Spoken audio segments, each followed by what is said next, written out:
Laju truk berplat nomor polisi G1987AH tak terkendalikan dan menabrak tiang listrik, tempat cuci mobil, dan emperan rumah warga, di Jalan Pantura Kendala Semarang, tepatnya di Desa Jambearum, Kecamatan Patebon, Minggu, tanggal 13 Juni tahun 2021.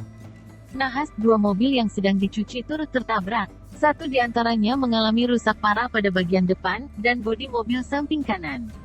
Diperkirakan kecelakaan terjadi pukul 13.30, saat warga sedang beraktivitas dan suasana jalan padat kendaraan.